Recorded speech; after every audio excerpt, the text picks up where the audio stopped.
Welcome to the SPL Rundown. I'm your host, Apam, here joined by a special guest, AlphaJackal, as well as two of the usual suspects, that is Wraith and Frost, to break down all of last week's games. I had a great interview with Panda Cat, the ADC for Ghost Gaming, so be sure to check that out a little bit later on.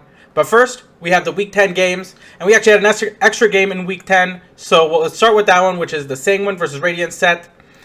And this was sort of a back and forth set. Radiants take game 2, but Sanguine hold on to win the 3-game set. And I want to get started off with Panatome Susano. He's sort of the only one we see pick up the Susano in the league. Maybe we can start there and talk about how Sanguine did in this set. Well, Susano shouldn't be a surprise pick, should I say. It shouldn't be a surprise pick from Panatome. He's picked it consistently back when they were an up-and-coming team, especially towards the tail end of last year when they made that huge run through the Gauntlet, through Worlds. Mm-hmm. He is one of the best Susano players out there, and there's no surprise to me that when they're in a pinch, that they do look to pick this god up for him. It's one that can control the early game extremely easily, counters quite a lot of the lower mobility and higher mobility mages that are picked up these days. Very good application of brawlers with the constant dot damage with the jet stream. Just absolutely decimates a Mercury in a 1v1 as well, which is absolutely insane to see. Sure. Right, Frost, any thoughts on this game? Yeah. I think we do a lot of talking about how the teams who win do things particularly well. But this was the first set where I really feel like Radiants just look like crap. Mm-hmm. They got a second game, but they are not playing nearly as well as they should or are capable of. Something's going on there. We saw it through the rest of the weekend. They got basically a gimme win. I didn't know about that. Against C United later in the week, but I just felt like this was not the set that I was expecting them to have, especially after they got mollywopped last week. Sure. Sanguine was on a downturn from last week, mm-hmm. right? I believe. Yeah. Right. Radiance is on a downturn from last week, and I expected them to show up a lot better than they did. I think especially the Mercury and Adapting's Mercury was kind of a little bit underwhelming for me, especially. Frost, you have any thoughts? Luster. Yeah, go. It should be, especially right now. You've got plenty of options against Crit. Mm-hmm. Crit, while it was like tyrannical beforehand, is now not really the deciding factor in much of any of this, especially just seeing how he did choose Mercury into. I mean, Sanguine didn't even pick up Spectral Armor, so in general. Yeah, well, you don't really have to. There's a lot of answers outside of just going Spectral. Sure. And to me, it was, as I had predicted before, I think I even said 2-1, maybe I said 2-0. Mm-hmm. Radiant, Sanguine are in a rebuild project. Sanguine's a lot closer to their peak. I think Radiant's peak's higher, but they're way further away from their own peak. And when Radiants were rebuilding is when they had the most problems against Sanguine, because they play a little risky, and Sanguine does really well against teams that play risky but sloppy. I know we kind of covered a lot on this. Any other thoughts that you guys might have had about this set that I missed? Game 3 was just a game to forget for pretty much anyone involved on the side of Radiance and any Radiance fans. I think so showed as well. Probably the lowest I think they're capable of playing. So the only way for them from there was up, realistically. So, but rough time to be a Radiance fan, rough time to even be involved in the Radiance team. But at least they're having this downturn now rather than at the very close end of Worlds. Because they have that time to peak and bounce back. Yeah. Either that or it turns into Knights from not last year, but the year prior, where it was Super Team, some changes. Oh, wait, was it Knights? Yeah, it was Knights last year. Yep. Yeah, last year. Yeah, that was. Yeah, Super Team, some changes, and then just kind of fell apart before Worlds. Yeah. Yeah, I think they're spiraling. I think we're going to see... Who do they have this week? They're against the Knights this week? First of all, I know we're not getting to our picks yet, but I don't see them beating the Knights. The Knights are on the way up. They're looking great. They're looking clean. Hold on. Well, let's talk about the Knights right now in the next set of the week, which was PK versus the Renegades. And the Knights, like you said, Wraith, are actually looking a lot better. I actually thought this was a pretty good set from both teams. Back and forth between both games, and even Game 3 was a bit of a long one, coming down to some really late team fights, and PK were able to hold on to win it. I think Cuvo has been playing a lot better as of late. What are you guys' thoughts on PK's sort of resurgence now coming up towards the end of the season? I think Cuvo's been popping off, and Zap's actually been sort of cooling himself off in a way. He's catching. It's like Zapman's conditioning. 7/8 of the split, he's going to run you down. He's going to make the obvious aggro play, and then he gets to that point where he goes, "Okay, I'm playing clean."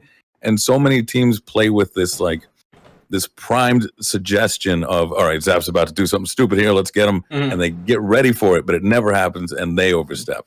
Yeah, they overstep, anticipating Zap's overstep, and it's really coming up well for them right now. Especially on the Heim, he's making these clutch escapes with the Bifrost. I don't think I've seen another Heim player be sort of as on the knife's edge with getting out of sticky situations as Zap has been with those Bifrosts. That's just a consequence of his playstyle. He plays to the aggression to its utmost limit, suffers for it, and that's how good. All right, so I can't go that far with it, but I'm gonna go there straight to the cliff's edge and see how well I can do with it. Alpha, you're about to say something? I think that Frost brings up a really good point there about Zapman, and I also think that's what's helping them right now is the fact that Cuvo Fred is going on an absolute tear, like he really should be. But also the fact that he's combining extremely well with Paul now. Like before, they had a lot of teething issues, especially at the beginning of the season, where the styles were conflicting. It didn't really match up the same way that Paul and Sam for soccer did. But now it really looks like they've got really used to each other. It looks like they're on the exact same wavelength. It just looks a lot cleaner from PK, and it's looking like the team is ramping up to be very scary with Paul and Cuvo Fred sharing the spotlight again. Yeah, was sort of their recipe for success last year. Go ahead, Wraith. Yeah, I was just gonna say. I love Cuvo. I hope he's not watching this, but I kind of feel like he's been kind of a wet fart the whole season. He's just kind of been there. I don't think there's ever been a time where maybe one set where we're like, Cuvo played out of his brain. Holy shit! It's always Paul or Zap or somebody else, and Cuvo was just there doing his job, which is fine, right? I think Cuvo's really coming into his own, kind of like you mentioned. And really starting to step it up, and it's really great to see them kind of turning around. Now I do kind of feel bad for the Renegades because it felt like they were right there, they're right there, right? And if you think about it, Knights are in a position to be a top 4 team by the end of this week, and the Renegades are giving them a run for their money. But later in the week, they gave Sanguine a run for their money. And it's like Obey last year, right? They had the one set against Dignitas. They had 6 other sets where they were, one game from winning or one call from winning and things like that, and then just completely collapsed. I feel like we see that with the Renegades where their standings in the rankings does not reflect them as a team. Sure. Yeah, I definitely want to shout them out, especially games 2 and 3. I think they were very much on par with PK. And, a lot of these games and sets actually just come down to 1 or 2 team fights, maybe a fire giant dance here or there. And, before you know it, 3 or 4 people are dead and the game is over. It happens so quickly in this league, it feels like.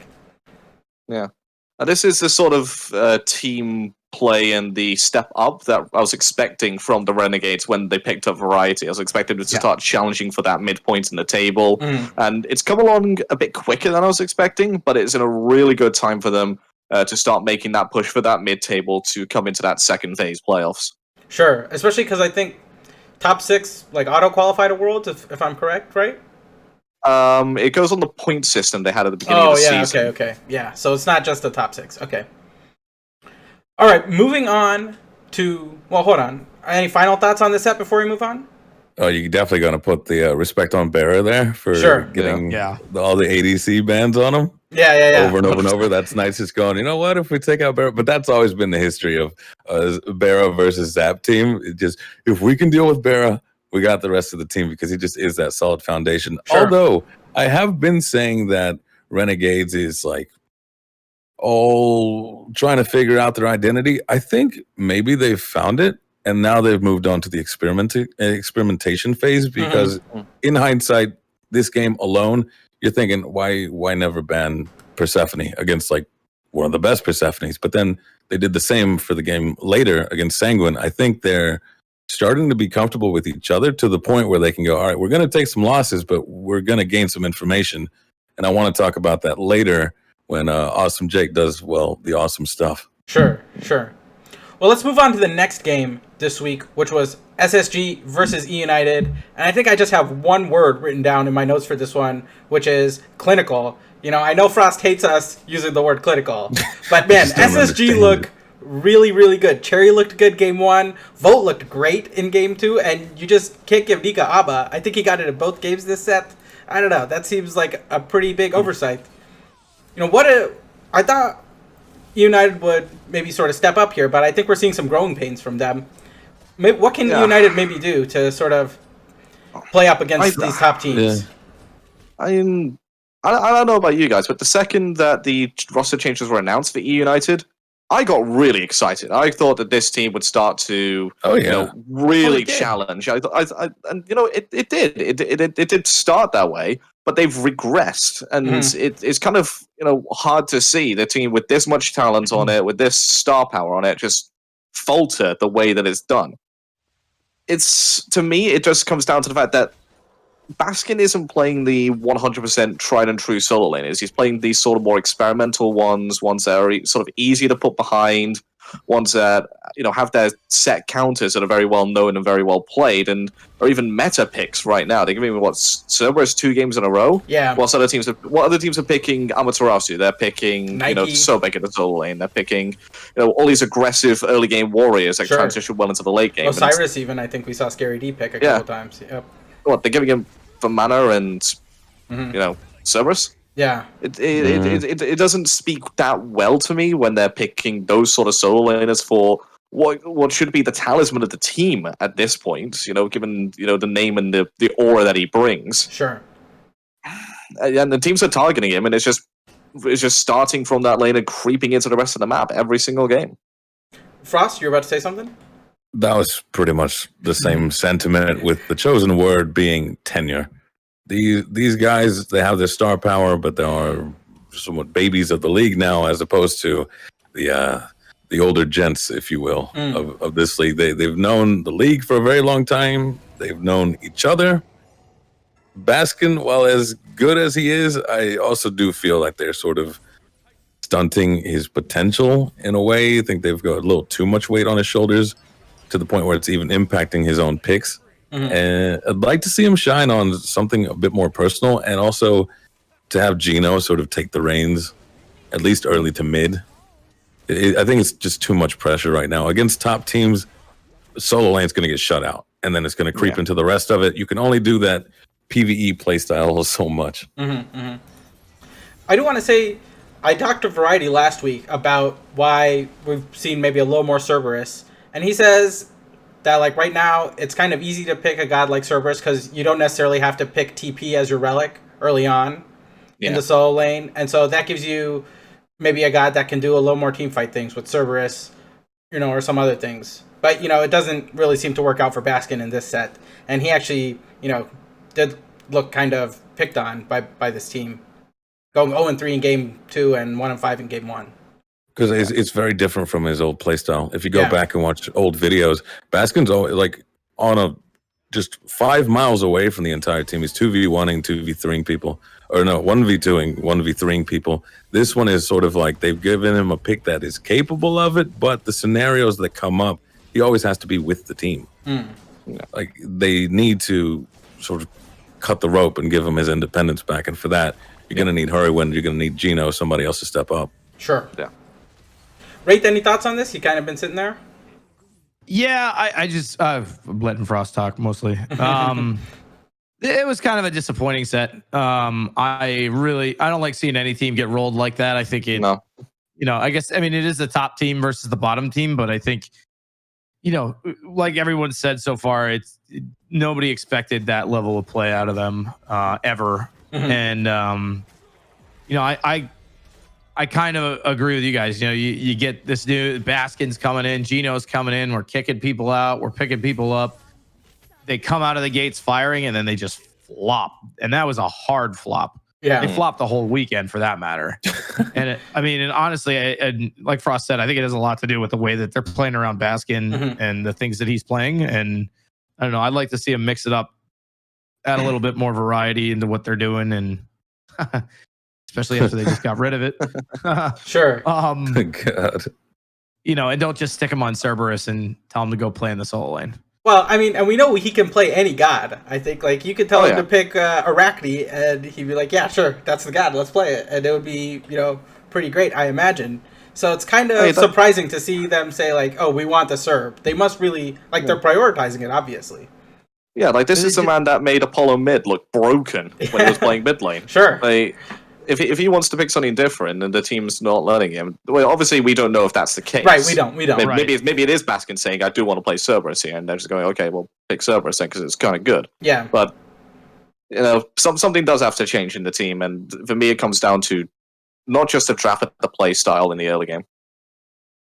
He made Apollo mid look so busted that Ven was like legitimately concerned, even telling me he's got extra practice with Bear to try and figure out how mages are supposed to go into Apollo mid. I remember him talking about that so long ago. Oh my god, it was just that intolerable from him. Yeah, he can play these characters. He can show you stuff. Sure. This is too. I think it's too much for the team. Mm-hmm. All right. Anything else before we move on to the next set this week? Clean from Space Station and looking still like one of the top teams out there. Pretty much all there is to it. I think that's I was very much... Go ahead. I was on the Smite Game channel streaming after that set, and it ended so quickly that I didn't get to eat dinner because I was like, oh, I got plenty of time. It's at least going to go to 2 games. And it's a grand total of 43 minutes of in-game time. Yeah. That was just an absolute floor wiping. All right, well, moving on to the next set this week, which was Ghost vs. Obey. And I think Wraith obviously is going to love this game a little bit because I think Obey really looked quite good, especially, you know, games 2 and 3, or maybe not game 3, but games 1 and 2, they looked really good. You know. Yeah, they threw game 1. They threw crushed both game of them. 2. Sure. Oh my god. And they kind of threw game 3, but earlier in the game. This is a team that legitimately had a chance to take out the number 2 seed and choked. I love them. Yeah. They choked it. There's a lot of choking on both ends. First game, left side, they were fighting in between tier 1, tier 2. That was their big throw. They had to wait an extra 20 minutes to get the game back. And then game 2, I think it was Twig dove in for the Phoenix, and that's where that throw started. Yeah. Ghost really have, I think they're just too antsy, like restless leg syndrome or something. Something's got to be happening. Yeah, we could go for the clean plays, but why bother? And even though they say they have a riskier play style, I think this is like a for fun or a disrespect, or does this match really matter? For me, they're going a bit too far into that risky play style, and it is making them go on a bit of a downturn. Because before, this is the sort of set you would say, you know, Ghost should be taking this out 2-0 probably in under 1 hour's worth of game time.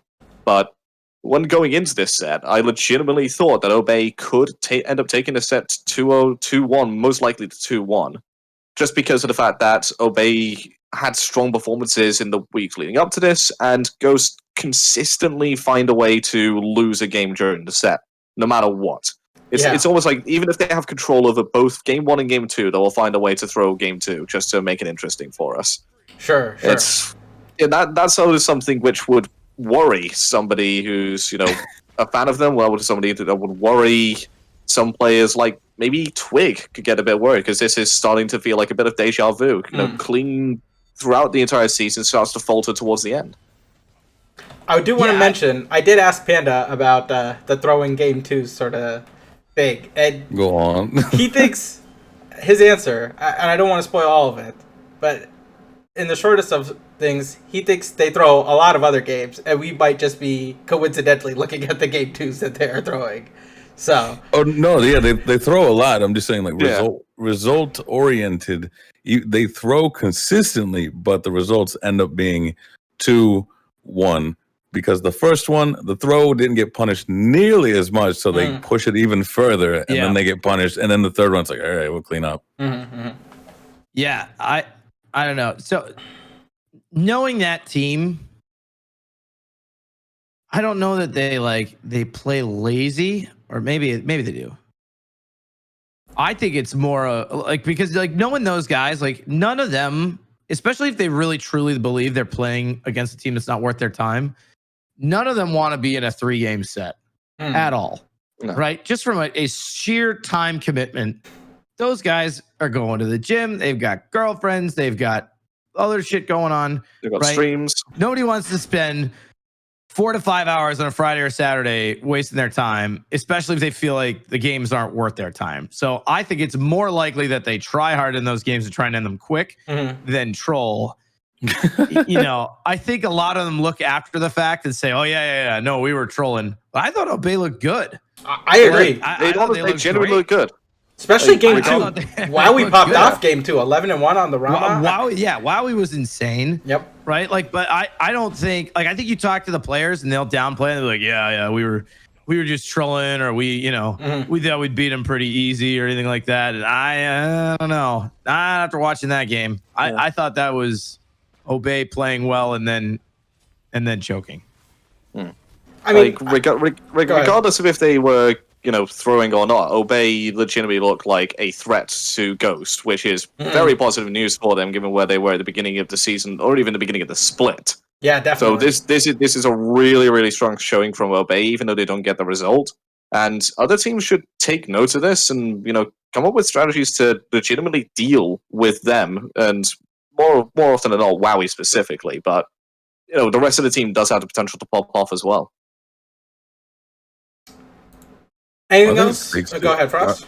Yeah, I think it speaks to their improvement because at the start of this phase, they 2-0'd Obey, even with the whole Panic Cat thinking that we only look at the throws where they lose.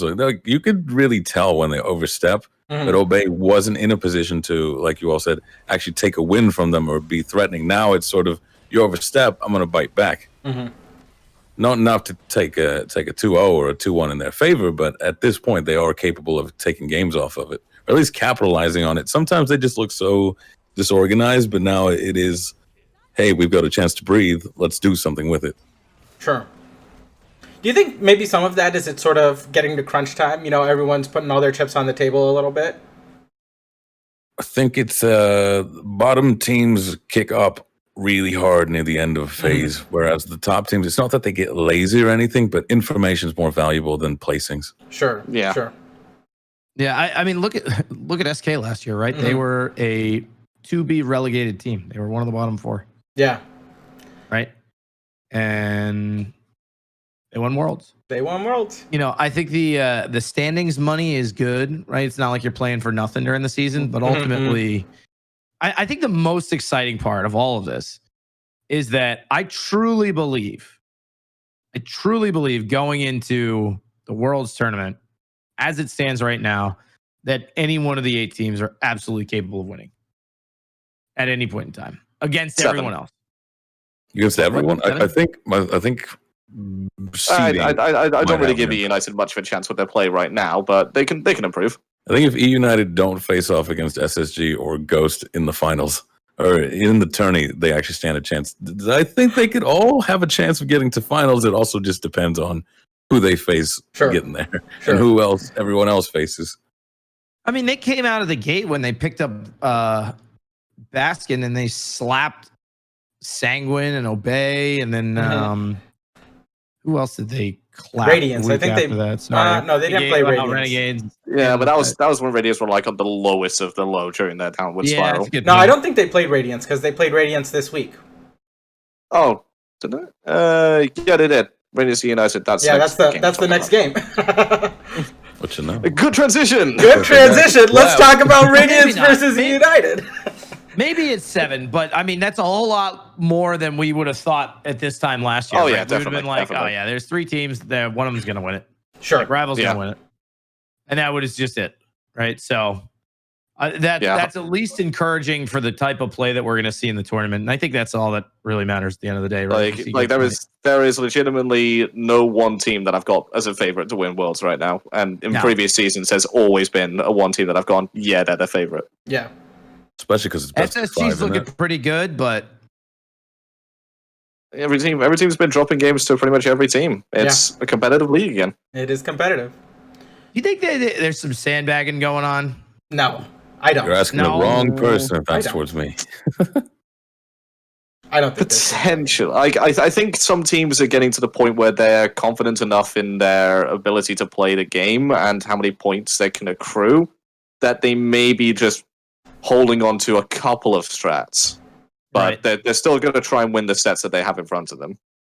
But right now, I think this is the time where strats are starting to be developed for Worlds.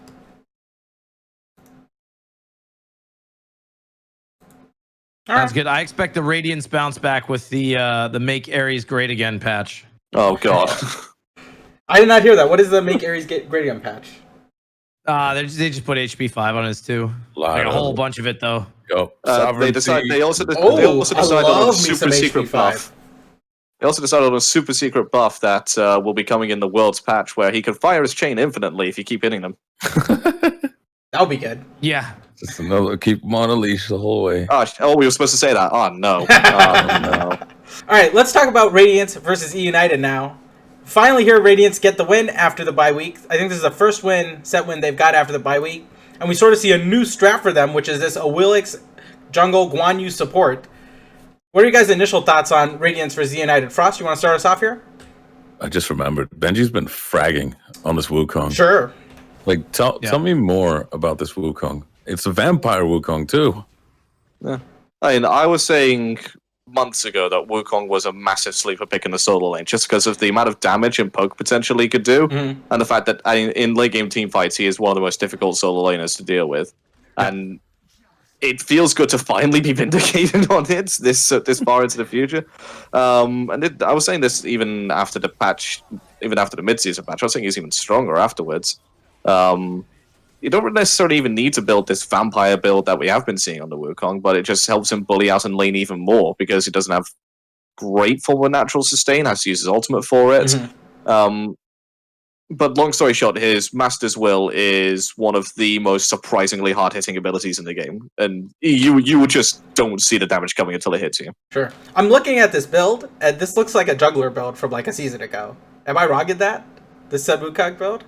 Like Erendite, Heartseeker, Soul Eater. Yeah, I wouldn't fault you for that because the boy's got he's like 4 offensive items and then 2 defensive items in an offensive trench coat. Void Shield is not a defensive item as far as I'm concerned. Yeah, no, it's really not though. And like Sledge is barely a defensive item. It's a bruiser, right? Yeah. You go into a team fight, go up in the air, and then you come back down with just a massive stomping circle. That's what their play was. Oh, that also chunks. Like, you stomp down with your circle, and then you use your other circle to absolutely obliterate their HP. Then suddenly, the backliners are on 1/3 health and have to dash away, and there's nothing they can do to stop it.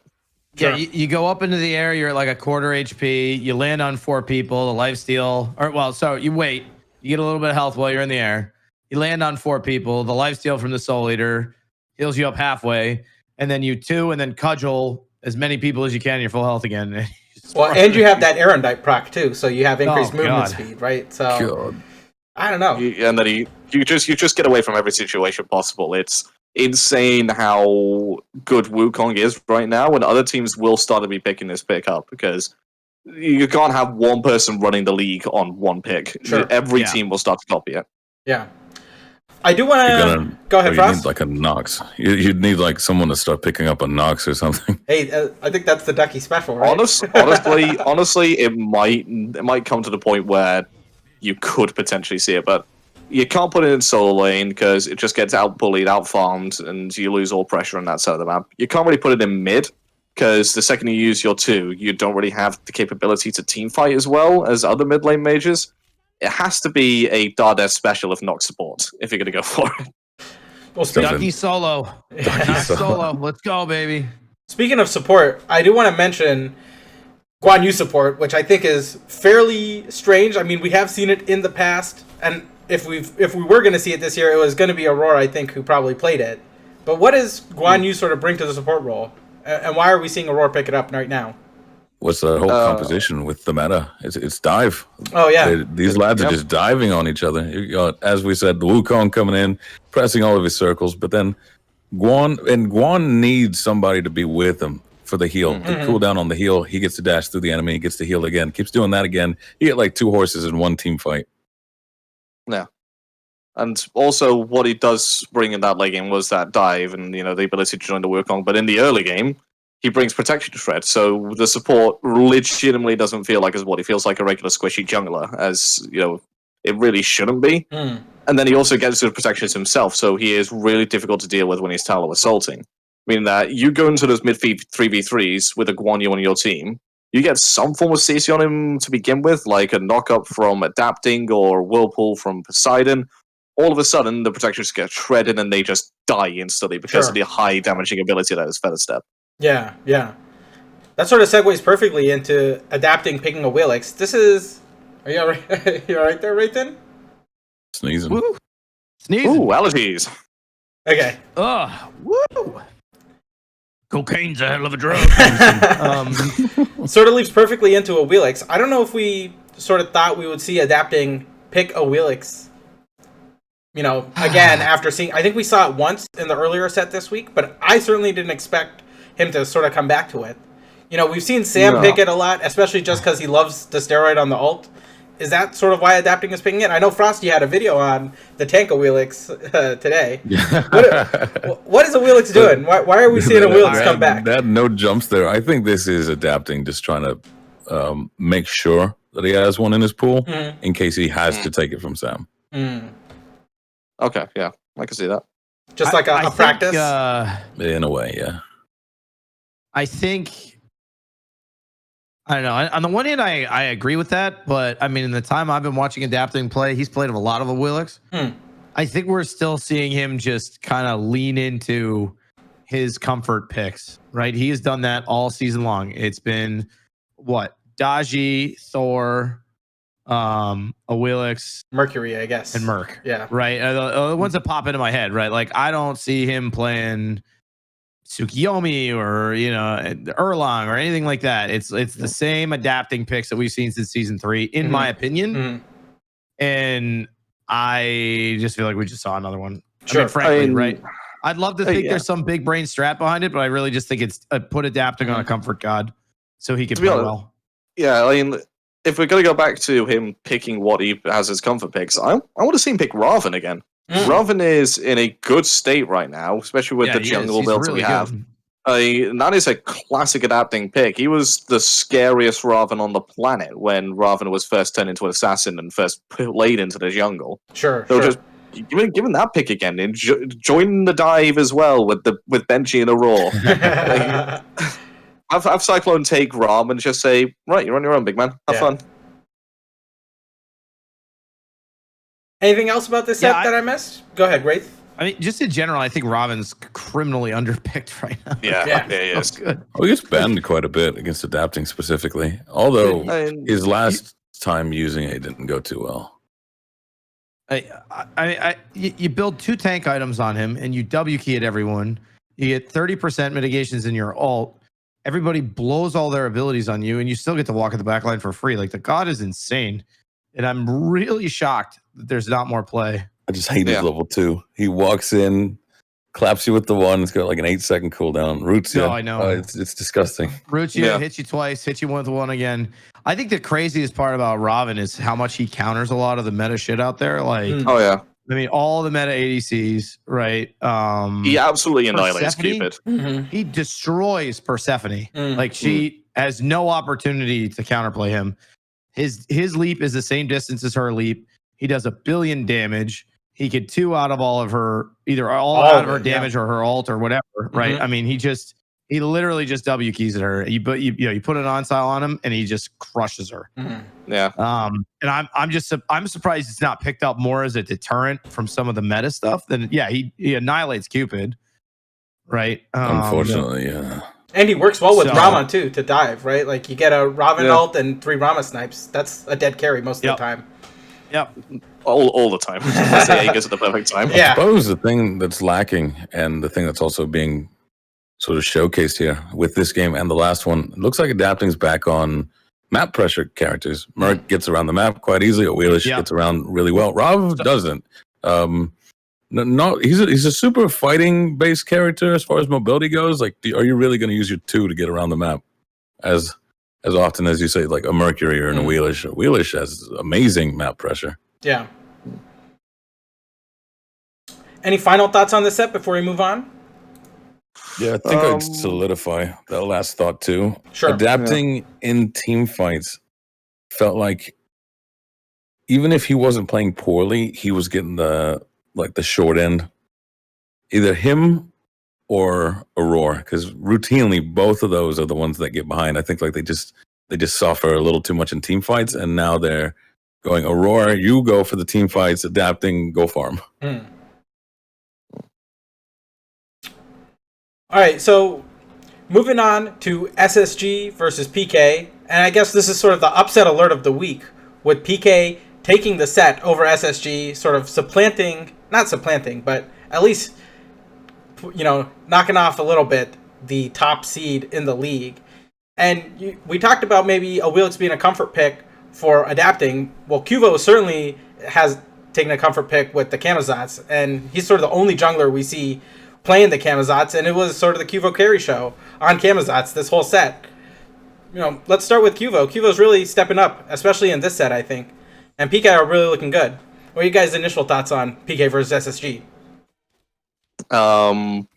It's the jungler showdown that needs to just be played week in, week out. This is, if you could only have time to watch one set of the week, go watch this set. Yeah. Because this is one of the craziest sets you'll see in the SPL.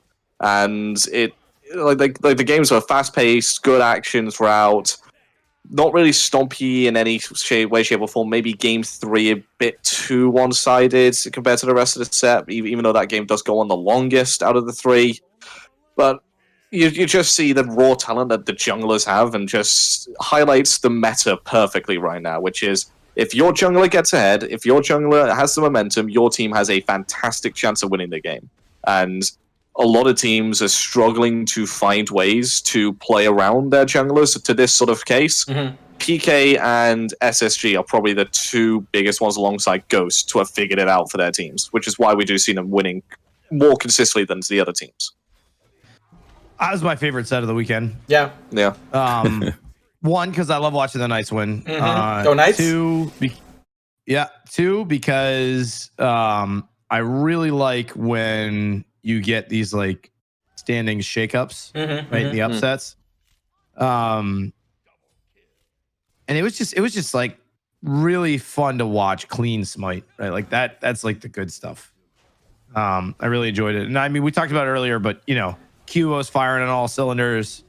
I think, we've gotten to a point in the year where people are kind of saying, forget the meta, right? Like, I'm going to just play what I want. I'm going to make my own, or I'm going to do what I like. And, Cuvo went hard on that with the Camazotz, and I thought he played extremely well. This one was definitely showing that Zapman conditioning. I felt like SSG overstepped, anticipating an overstep from one of the players. And no, it feels like the 4 are operating very well and giving Cuvo that freedom to actually do what he needs to do. And it showed as the lad went 12-0 on Camel one game and just runs it from the jungle. I think that's what's going to separate the top teams from the bottom teams. Can you give your jungler their independence to roam the map and pressure it as they need to? Because coming into this, it was like, all right, Zap got soloed, Paul got out-pressured. I don't know what happened in solo lane. So where do I go? But now it's everyone's playing clean, as they say. That is their fun word. The Zapman teams were playing clean now, boys. Cuvo can do whatever he needs to do. It seems like the synergy has really exploded on this PK team. Oh, yeah. Like all the calls, everyone is sort of right on top of it. It feels like, they can play through Scary sometimes, they can play through Cuvo sometimes, they can play through Paul sometimes, they can play through Zap sometimes. And Neil has just sort of been setting everybody up, I feel like, these past couple weeks. One thing I do want to mention is we see Zap on the Heim pick up the Ikavol. And I know we don't really get into the builds all that much here, but I don't think we've really seen Ikavol be picked up at all any other time in the Pro League. What's sort of going on with this build? What are you guys' thoughts on it? I believe Zatman did even mention this on either his stream or on Twitter. The reason that I think it was actually an interview after the SPL, is that he picks up the Heim with the Ikavol because he is a fantastic counter to steroid-based gods with this build. You just get huge amounts of damage with your auto attacks, and you bring their auto attack speed down to your level, and it's impossible to outbox the Heimdall once he's got that sort of advantage over you with the Ikavol.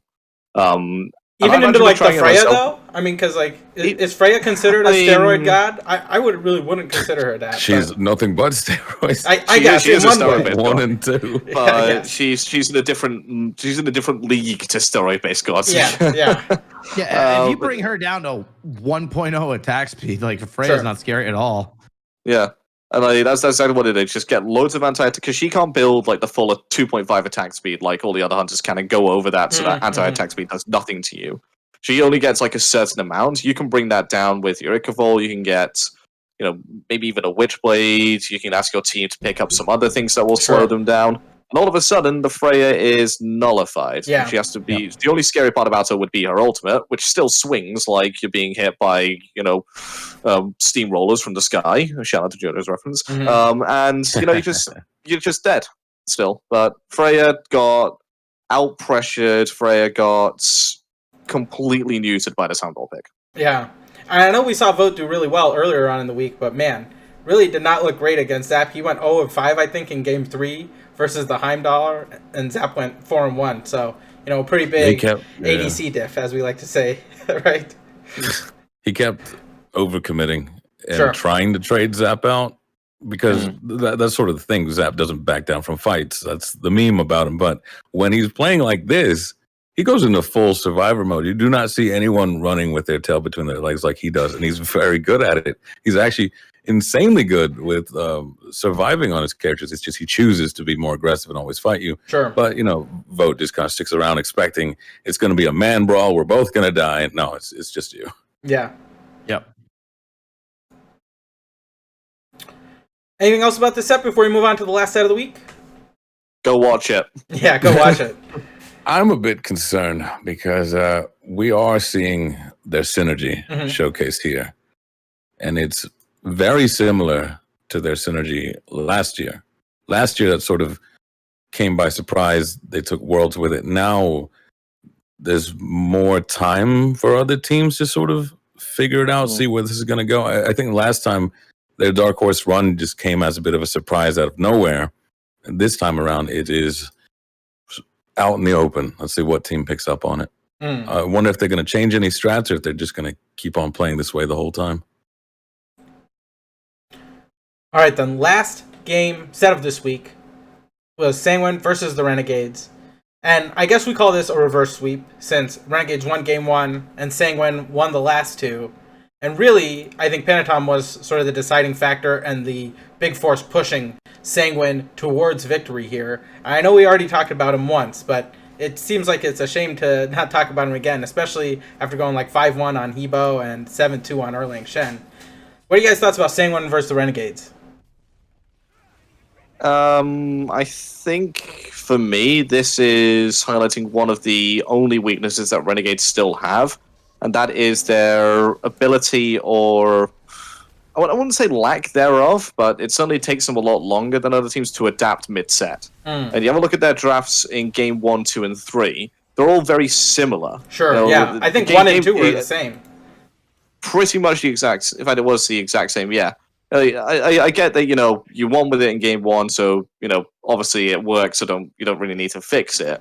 But the other team's going to adapt to that style of play. They're going to figure out, okay, this was an issue, so if they draft the exact same thing, we can do this to mix it up. If you give teams enough opportunity to play against the exact same thing over and over again, they will find the counters to it. They will be able to beat it consistently, time in, time out. And then they did switch things up in game number 3. They did pick 4 completely different gods. but they sort of fill the exact same roles. I mean, the Rattasker fills the exact same role as the Tsukiyomi, one that goes in early game, tries to dominate the jungle early on, tries to get a lot of kills and snowball the game. The Heimdall and the Jingwei, sort of similar in the fact that they're quite safe hunters, can box out quite easily. Ven was playing Thoth and Hera, two slightly different mages, but both with good safety to them. And then Variety is just there as the big bruisery frontline god that wants to try and stay in the middle of the fight for as long as possible on the Cthulhu and the Guan Yu. Yep. And they played that 2 games in a row, just with different gods. So, of course, Sanguine going to go to that final game going, this is how we beat it. That's exactly what we're going to do. Sure. This set made me sad. I thought the Renegades were going to pull it out. It made me sad as well. I also thought the Renegades would pull it out. They were my prediction last week, so... Oh, wait. Wasn't there a set versus Cthulhu in the Ghost game? There was a set versus Cthulhu. Yeah, and he got the goddamn tune-up, I'm telling you. Yeah. It's such a cutter matchup. No, nothing for that here. I know I was kind of skeptical of Jake at the start because he plays the wonky stuff, right? Yep. But seeing how he sieged, I think it was in the game that they won, sieging the mid Phoenix, where a lot of supports go in, they wait to get hit by the Persephone ult, and then they dragon form. He starts the siege with his ultimate. He goes under tower, goes into his ultimate. He takes the hit and just shreds it. It just disappears there. Yeah. Like, he's got the mind for a support, even on his Guardians. I don't know, though, if he's been leading yet. His mechanical prowess, all that stuff, it's been shown. He's so good at that. I don't know if he's got the calls, though. I think some of that probably is just going to come with experience. It is his first year. No, absolutely. And, we didn't see PBM, being the great leader that he was sort of on the Randozos and things like that back in the day. I don't want to disparage PBM. He's a great person now and great leader now, obviously. But, it takes time to learn those things, especially in a league, I'm sure. So, Yep. All right, anything else before we start picking next week's games? Probably not the wisest idea to give Persephone, Hercules, and Ram to the same team 3 times in a row. Yeah, that does make sense. That's just my personal opinion. I mean, you win against the first game, okay. Second game they win, but Game 3. yeah, I don't think it's exactly the one. Like, take one of them. Sure. At least I think. Sure. Yeah. This is the game that made me think maybe they're getting a little confident and they can experiment because they did let the Persephone through. And seeing how he used his FAP to deal with the Persephone, that's what's got me guessing. Like, okay, we're fine with taking some losses here. We're gonna work our way for the playoffs instead of just getting a better standing. Yeah. It's that time where we pick next week's games or this weekend's games. Let's start with Ghost versus United. Who you got in here? Let's start with you, AlphaJackal. Ghost versus United. Who you got? Ghost 2-0. Any other comments? Just Ghost 2-0? No, just Ghost 2-0. All right, Ghost That 2-0. confident in it. I mean, 2-1 if they're trolling, as they like to say. Sure. But honestly, United could probably take a game if they continue their alleged overconfidence, and they continue pressing as hard as they can. But in all reality, there should be a 2-0 for Ghost. Sure. Frost, how about you? Ghost versus United? I'm sure this is a Ghost 2-0 for you. Well, I was going to say 2-1 if they are trolling, but seeing as Slaney did say that Snoopy is somewhat their kryptonite, and how often they enjoy throwing, it's almost. I would almost say 1-2 if I wasn't like the cheerleader for this. So we're going to say 2-1 for Ghost. If I wasn't, though, I would say 2-1 for United, but this is for Ghost. Wraith, Ghost versus United. Who you got? 2-0 Ghost. No question. All right. No chance. No chance for United. Man, you guys are really not feeling good about the United boys. I also think it's probably going to be Ghost. Hopefully it's a 2-1. I don't know. I just like seeing teams fight back and at least take some games. So. Yeah. We all do. We don't want to see a stomp, but yeah. Sometimes stomps do happen. Yeah, sometimes they do. Yeah, it tends to be the 3v3 matchup. I just think a lot of these players are really on par with each other, but PBM fills more of that support role, way more than Gino does. And that's nothing against him personally. It's just, growing into the league. And of course, PBM is like a veteran and a world champion, so he knows what to do. All right, moving right along, we have Renegades versus Obey. Let's start with you, Frost, on this one. Renegades versus Obey. Who you got? I'm thinking Obey punch hard on this one. Yep. The synergy from both of them have been looking great, but I feel like Obey has more of their own identity right now. And this is going to be a 2-0. This is the one that gives them the courage, the confidence. From here, I think they're going to start punching even harder, but I think this will be their biggest hit. It's going to be 2-0. Obey. All right, Raythan, how about you? I think I can already hear the Obey 2-0s coming out your mouth. Nope, it's not going to be a 2-0. This is going to be a 2-1 set in either direction, no matter what. But I think the Obey boys take it. I think these are the two most closely matched and inconsistent teams. Seriously, I'm right. Like, so it's really going to depend on who shows up to play. I think the X factor for Obey is how the mid jungle combo plays. Sure. I think when they pop, Bobby's actually been one of the more consistent ones. Ducky's been very consistent. Wowie never throws, right?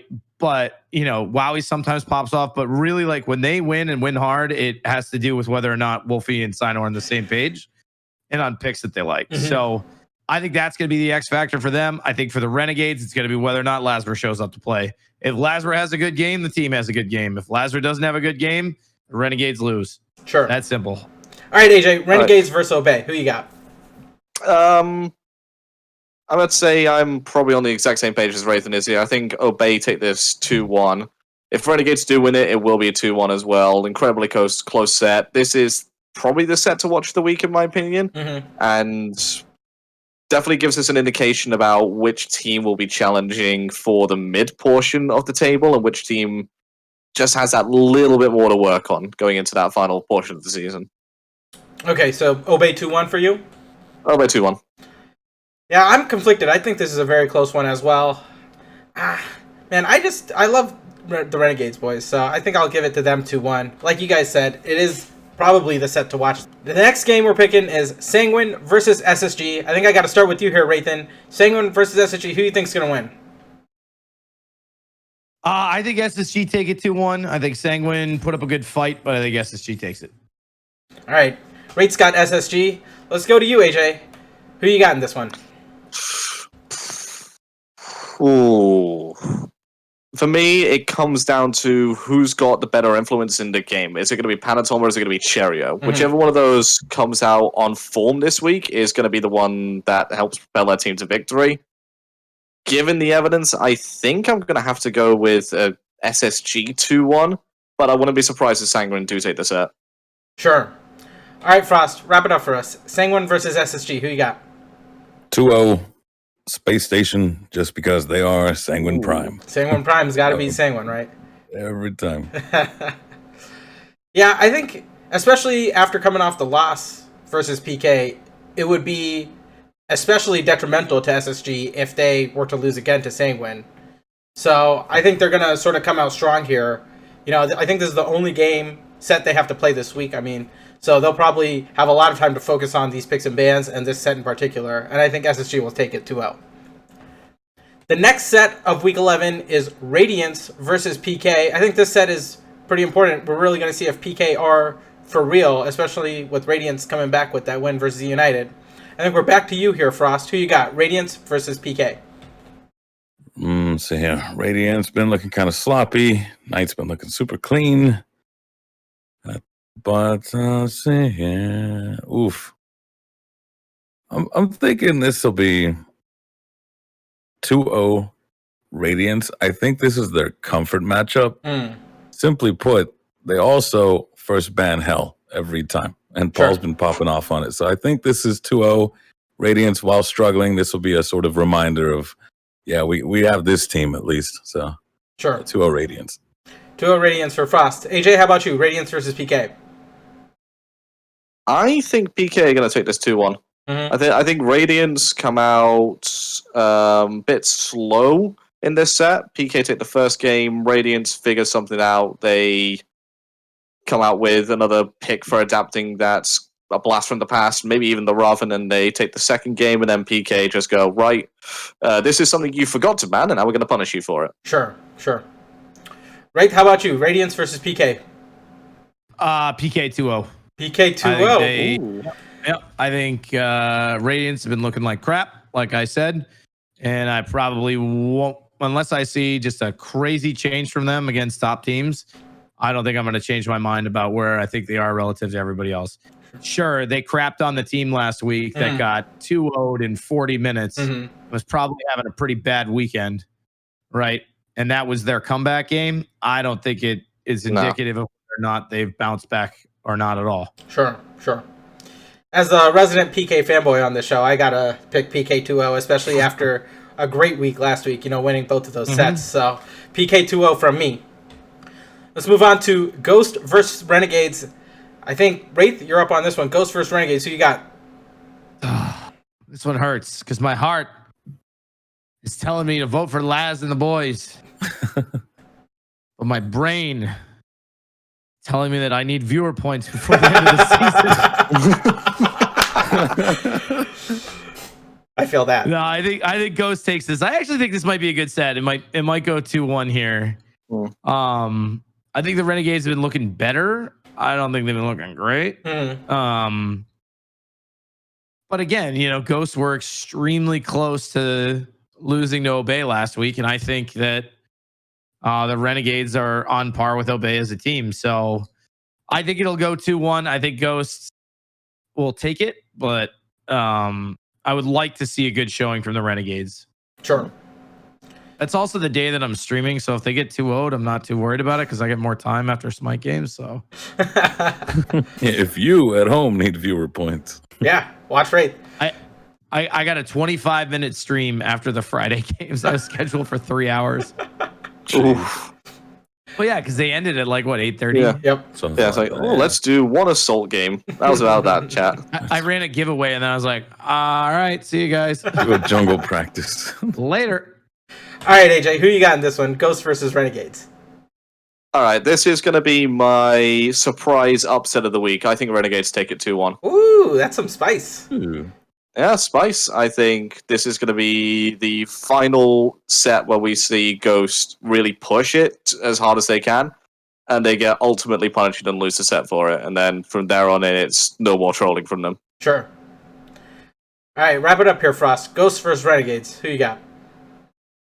They are going to troll, but I don't think that they lose. I don't think they'll be punished for it. I believe it's going to be 2-0 for Ghost.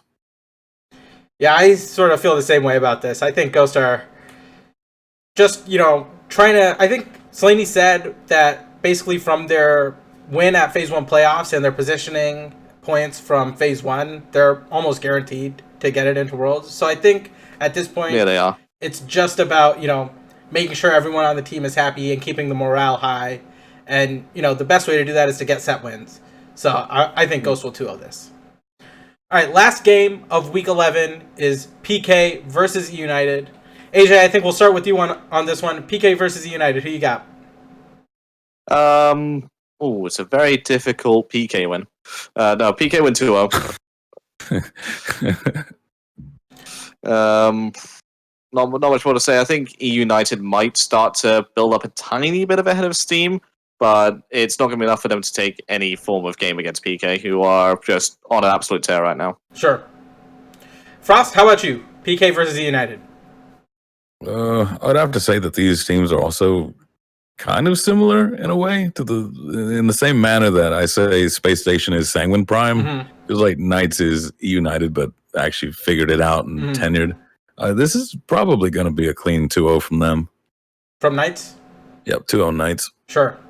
All right, Wraithen, let's wrap us up for Week 11 here. Who you got? PK versus United. 2-0 Knights. No question about it. I think they clean them. Sure. Looks like it's going to be a clean sweep for the Knights this week, because I, of course, am going Knights 2-0 versus United. This is the time when you got to show that, these games kind of matter a little bit more. I know the players probably don't want to say that, but I think heading up into sort of the end of the year, the games do matter more, and it's true in any league. You guys have any sort of general discussion, things that you guys want to rant or rave about? Soapbox, now's the opportunity. I'll just open up the floor to everyone, and we can just maybe chat for a little bit.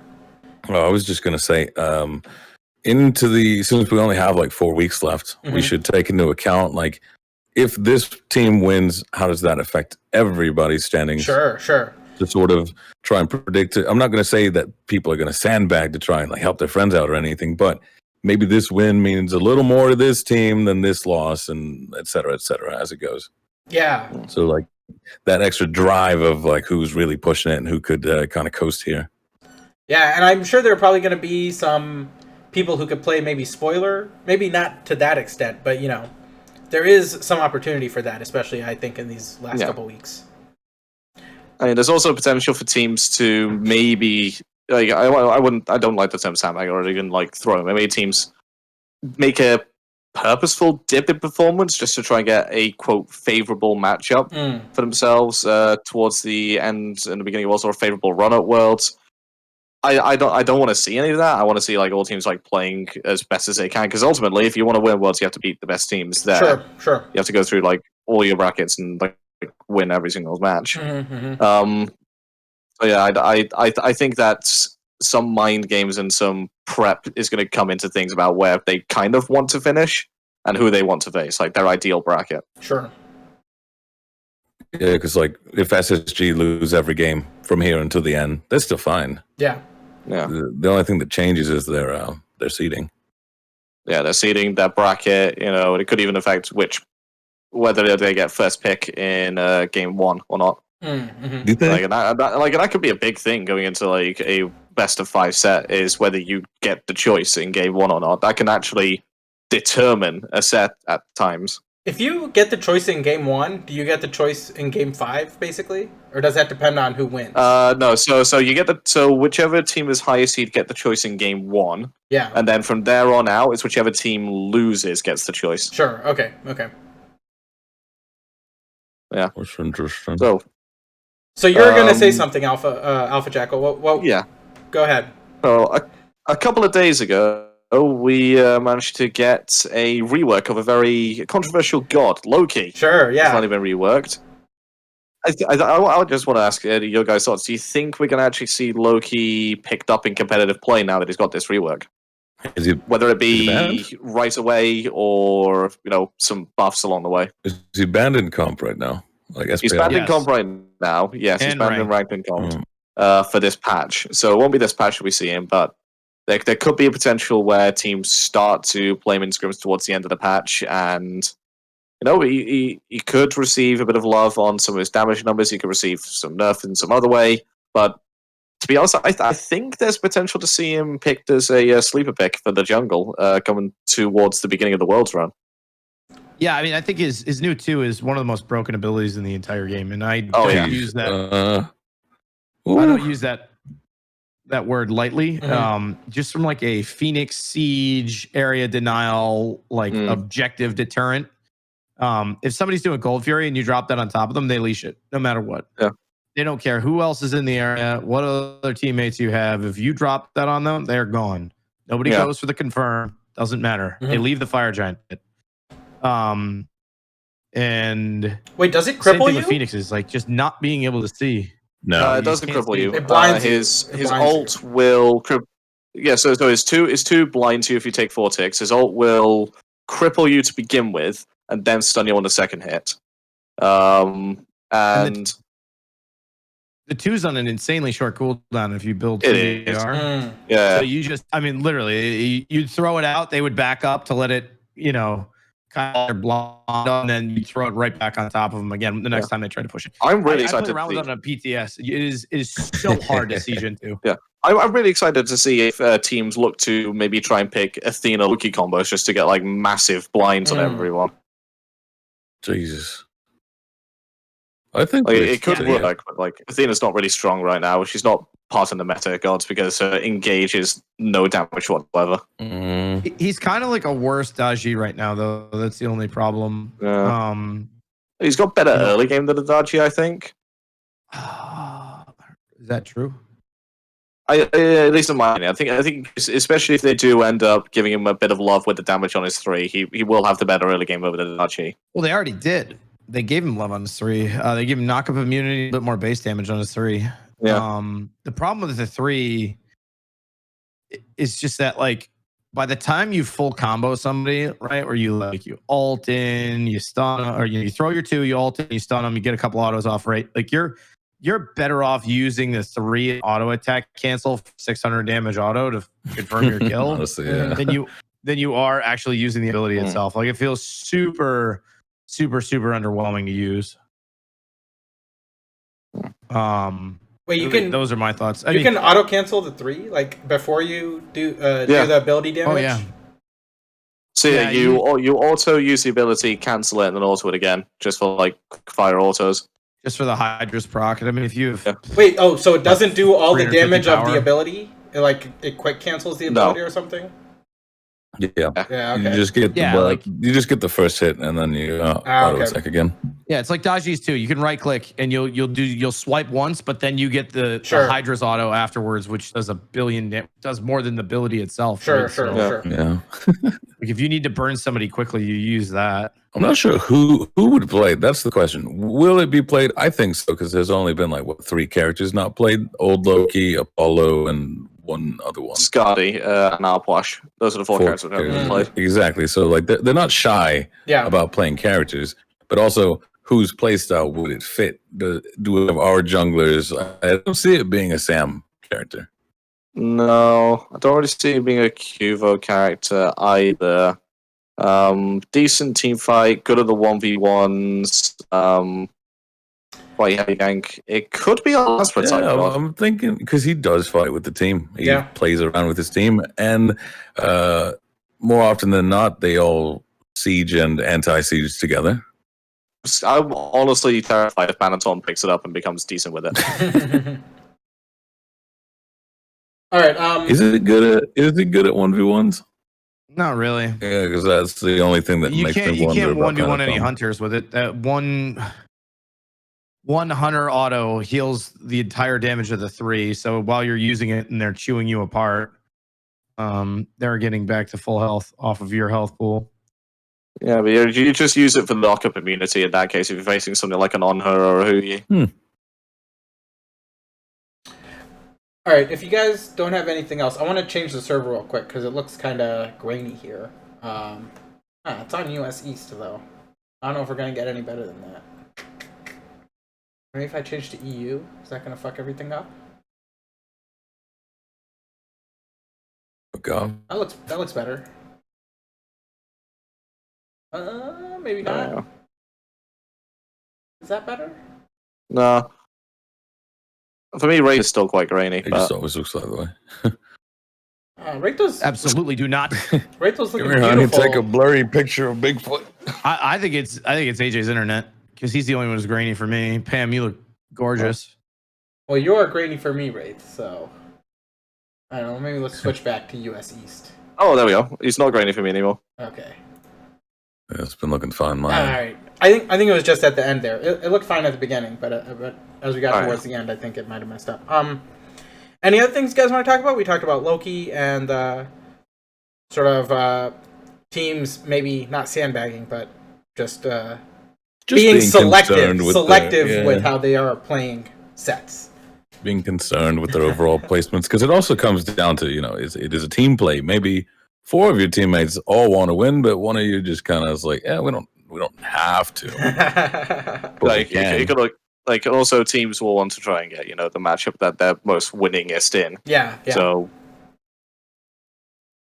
anyway, any other things you guys want to talk about before we head out here? No, I think we're good. I mean, the new Glad Shield's going to be interesting.